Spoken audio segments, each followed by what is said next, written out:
Welcome to my YouTube channel Ruma S blog. आज के एक सुंदर सा रेसिपि নিয়ে এসেছি।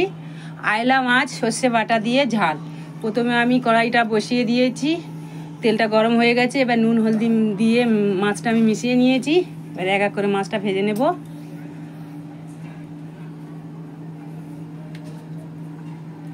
মাছটা আমি উল্টে দেব।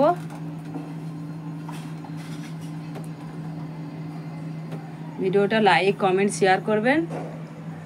মাছটা ভাজা হয়ে গেছে, আমি তুলে নেব। এবারে প্রথমে দুটো মাছ ভেজে নিয়েছি, ফের দুটো আমি ভেজে নিয়েছি।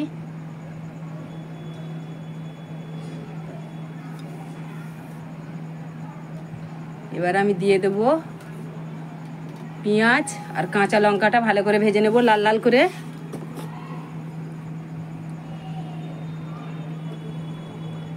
আদা রসুন দিয়ে দিলাম, লবণ দিয়ে দিলাম, হলুদ দিয়ে দিলাম।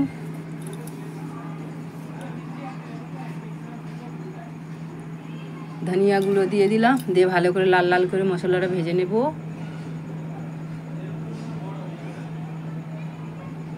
এবার আমি দিয়ে দেব সর্ষেটা। সর্ষেটা ভালো করে তেলে ফেলে ভেজে নেব।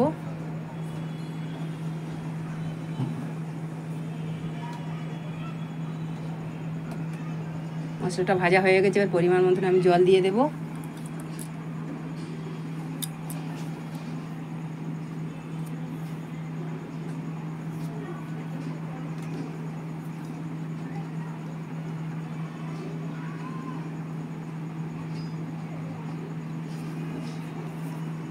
এবার আস্তে আস্তে মাছটা ছেড়ে দেব।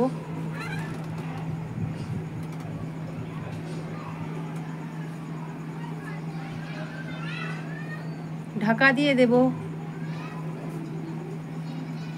10 মিনিট পরে আমি ঢাকাটা খুলে দেখব কেমন হয়েছে আমার সর্ষে বাটা ঝালটা। হয়ে গেছে আমার সর্ষে বাটা ঝাল, ফ্যান্টাস্টিক।